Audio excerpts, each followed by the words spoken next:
All right, this is mutualistic symbiotic association in fungi. All right, students. Mutualistic symbiotic association से क्या मुराद है? इस तरह का ताल्लुक जिसमें कोई भी दो मुख्तलिफ इकसाम के जानदार आपस में मिलकर रह रहे होते हैं और एक दूसरे को बाहम फायदा पहुंचा रहे होते हैं, that is mutualistic symbiotic association. Fungi के अंदर जो दो मुख्तलिफ इकसाम की सिम्बायोटिक एसोसिएशंस पाई जा रही हैं, इनमें से एक हम प्रीवियस सेशन में देख चुके हुए हैं और दूसरे को हम अभी डिटेल से देखेंगे। The first one was lichens and the second one is mycorrhizae.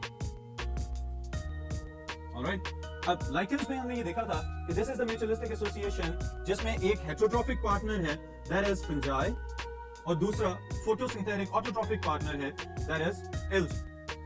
Okay, mycorrhizae को जब हम देखें तो इसकी टर्म के ऊपर गौर करने से हमें ये पता चलेगा it consists of two different words. Okay, mycos that is the fungus. Alright, और दूसरा जो word है that is rhizae from rhizoids and rhizoids are roots. यहां पे हम किसकी बात कर रहे हैं? Roots of the vascular plants. Alright students, these are the roots of vascular plants. अब सवाल ये पैदा होता है कि vascular plants क्या होते हैं? Okay, vascular plants are normally known as higher plants. ऐसे पौधे कि जिनके अंदर जो कंडक्टिंग टिश्यू है, जाइलम और फ्लोएम मौजूद होता है, they are known as vascular plants. और जनरली इनको हम कहते हैं कि चूंकि इनके पास कॉम्प्लेक्स टिश्यूज मौजूद हैं बाकी ब्रायोफाइट्स और मॉसेस वगैरह की निस्बत, तो these are higher plants. Alright, अब स्टूडेंट्स आपकी बुक में एक फिगर दिया हुआ है जो मल्टीपल चॉइस क्वेश्चन के लिए इंपॉर्टेंट है कि 95% of vascular plants they have this type of association, जिसको हमने कहा है mycorrhizal association। अब mycorrhizae के अंदर एक partner fungus, it is again the heterotrophic partner, और दूसरा partner that is the roots of the vascular plants। और रूट्स हमेशा ग्रो कहां पे कर रही होती हैं? into the soil towards the substratum। okay, अब अगर ये रूट्स सॉइल के अंदर ग्रो कर रही हैं तो फंजाई इनके लिए क्या फायदा पहुंचा रही है और प्लांट्स बदले में फंजाई को किस तरह से फायदा पहुंचाते हैं, इसको हम एनालिस्ट कर लेते हैं। यहां पे नंबर 1,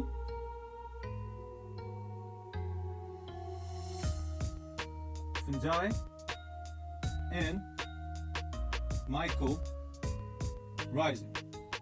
फंजाई क्या क्या काम कर रही है? नंबर 1, फंजाई इज हेटेरोट्रॉफ, तो इसका मतलब है ये अपनी खुराक तो खुद नहीं बना सकती, पर at the same time it is decomposer. तो ये क्या करेगी? यहां पे स्टूडेंट्स एक टर्म में लिख रहा हूं, mobilise the minerals present in soil. Okay, इससे क्या मुराद है कि बाज़ औक़ात ऐसा होता है कि कुछ मिनरल्स, कुछ केमिकल एलिमेंट्स फिक्स्ड फॉर्म में मौजूद होते हैं सॉइल के अंदर, तो उनको प्लांट्स की रूट्स के लिए अवेलेबल बनाना, this is to mobilise these mineral elements. कौन कौन से मिनरल एलिमेंट्स इसमें शामिल हो सकते हैं? फास्फोरस, जिंक, कॉपर, नाइट्रोजन और बहुत से दूसरे एलिमेंट्स जो कि प्लांट्स की रूट्स को पहुंचा दिए जाते हैं as raw material for their growth. Okay, अब फिर और क्या काम परफॉर्म कर सकती है fungus? increases the surface area for absorption। अब ये वाला जो जुमला है, ये स्टेटमेंट देखने में तो बहुत सिंपल सी लग रही होती है, लेकिन स्टूडेंट्स ये बहुत अहम बात है इस लिहाज से कि अगर प्लांट्स की रूट्स का स्ट्रक्चर देखें तो उसमें पहले से रूट हेयर्स मौजूद हैं तो increase the surface area for absorption.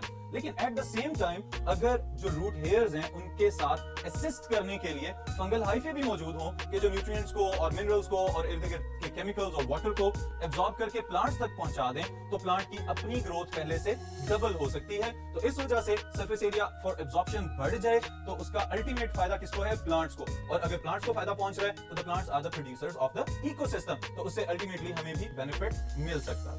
Okay, so mycorrhizal association is a mining process जो कि जबरदस्त किस्म का एक कुदरती सुरंग बनाने का निजाम है। बाज़ औक़ात ऐसा भी होता है कि जो फंगल हाइफे हैं वो रॉक्स के अंदर घुस जाते हैं और वहां से मिनरल्स को तोड़ तोड़ के प्लांट्स को पहुंचाना शुरू हो जाते हैं। तो बदले में प्लांट्स क्या रोल प्ले कर रहे हैं, इसको भी अभी देख लेते हैं। प्लांट्स इन mycorrhizae और mycorrhizal association। अब पौधे फंजाई को किस तरह से फायदा पहुंचा सकते हैं? नंबर 1 जो सबके ज़हन में मौजूद होगा point, provides food as organic carbon to fungi।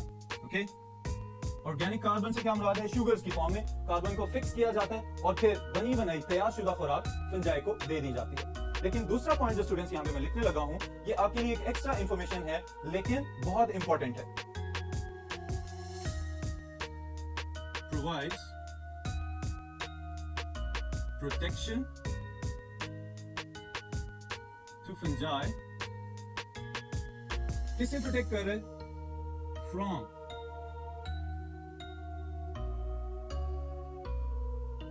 environmental stress,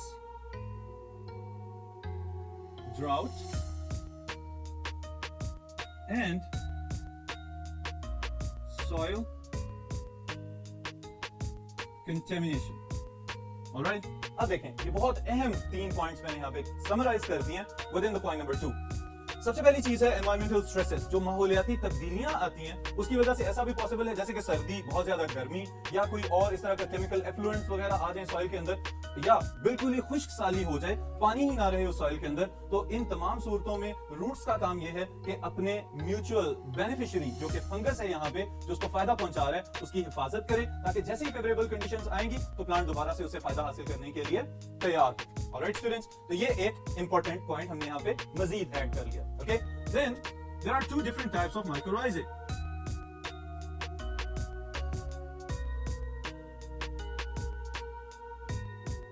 Types of mycorrhizae।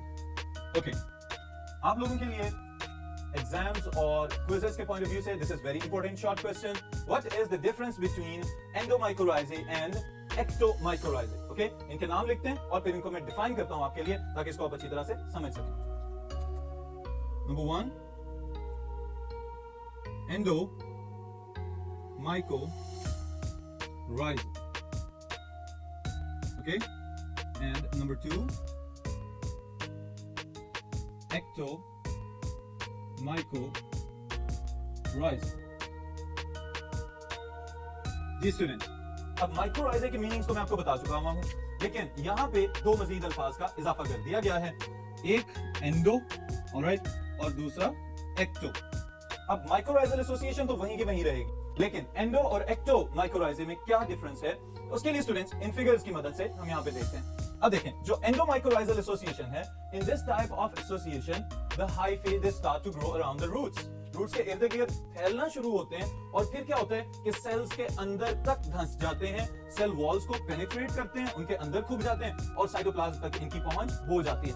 अब यहाँ पे एक अहम बात याद रखनी है कि एक चीज हमने पढ़ी थी haustoria. Okay, haustoria are the rhizoids that are parasitic in nature. Okay, उनका काम क्या है? अपने होस्ट को नुकसान पहुंचाना। लेकिन स्टूडेंट्स, यहाँ पे ये जो हम एंडोमाइकोराइज़ल या एक्टोमाइकोराइज़ल देख रहे हैं, इन हाइफे का काम, फंजाई के हाइफे का काम प्लांट्स को नुकसान पहुंचाना खत्म नहीं है, बल्कि उसको बेनिफिट्स पहुंचाएंगे। ऑलराइट, किस तरह से बेनिफिट्स पहुंचा रहे हैं इस फिगर में देख लें आप कि बाहर से मिनरल्स को एब्जॉर्ब किया जाता है और एब्जॉर्ब करने के बाद वो हाइफे चूंकि रूट हेयर्स की तरह मिनरल्स को और वाटर को सप्लाई कर रहे हैं to the outer cells of the cortex, वहां तक इनकी पहुंच है। फिर उसके बाद इनको फर्दर वेस्कुलर टिश्यूज तक कंडक्ट कर दिया जाएगा। On the other side ectomycorrhizae में अगर देखा जाए तो एक्टो आउटसाइड, इससे क्या मुराद है कि in this type of mycorrhizal association the fungal hyphae will not penetrate into the cells. यहां पे हाइफे सेल्स के अंदर घुसने की कोशिश नहीं करते, बल्कि उनकी सेल वॉल्स के साथ साथ ट्रेवल करते रहते हैं और अपना काम फिर भी कर जाते हैं। सेल वॉल्स के दरमियान में प्लाज्मोडेस्माटा की तरह के पोर्स मौजूद होते हैं जहां से ये मिनरल्स को एक्सचेंज कर लिया जाता है between the fungal hyphae and the cells of the cortex. Okay students, इसको हम अभी यहाँ पे स्टेट भी कर लेते हैं ताकि अगर शॉर्ट क्वेश्चन में आ जाए तो आप इसको किस तरह से लिखेंगे। The association between fungal hyphae and plant root cells in which hyphae penetrate into the outer cells of the root. Alright students, यहाँ पे 3 और चीजें मैं ऐड करने लगा हूं. They can make coils, they can make swellings and minute branches. Okay students, इससे क्या मुराद है कि जो हाइफी फंजाई के रूट्स के इर्द गिर्द क्लस्टर्स बना रहे हैं वो कॉइल फॉर्म में हो सकते हैं, हो सकता है फूले हुए स्ट्रक्चर्स बना दें. इनके डिफरेंट टाइप्स के डिफरेंट नेम्स हैं जो आपकी बुक में मेंशन नहीं है, इसलिए हम इस डिटेल में नहीं जा रहे. और ये भी हो सकता है कि छोटी छोटी शाखों की तरह हेयर लाइक स्ट्रक्चर्स जो हैं वो उभार बने हुए नजर आए हमें रूट्स के इर्द गिर्द, तो इसको हम कहेंगे दिस इज एंडोमाइकोराइजिक. दूसरी तरफ एक्टोमाइकोराइजिक को स्टेट कर लेते हैं.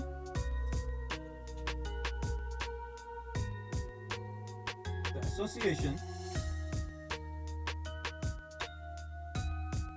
between fungi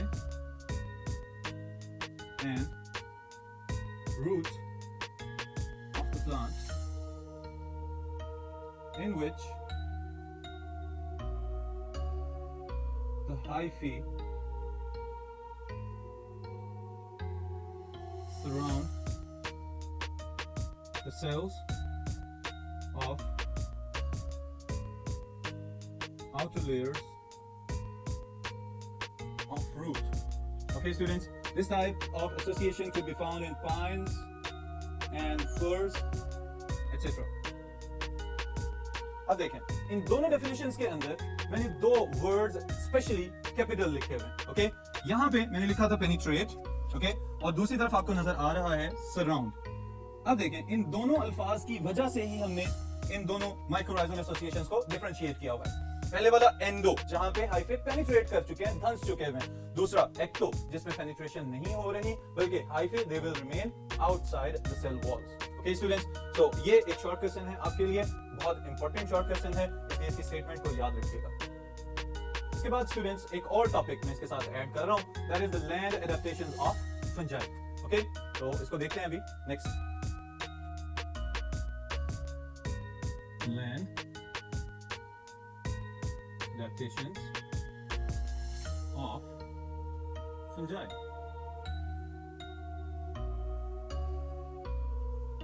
जी स्टूडेंट्स, adaptations से क्या मुराद है कि इस किस्म की तब्दीलियां जो फंजाई ने अपने अंदर पैदा की हैं ताकि वो जमीन के ऊपर, क्योंकि खुश्क एनवायरनमेंट है, टेरेस्ट्रियल एनवायरनमेंट है, तो यहाँ पे वो अपनी कामयाब जिंदगी किस किस तरह से गुजार सकती है.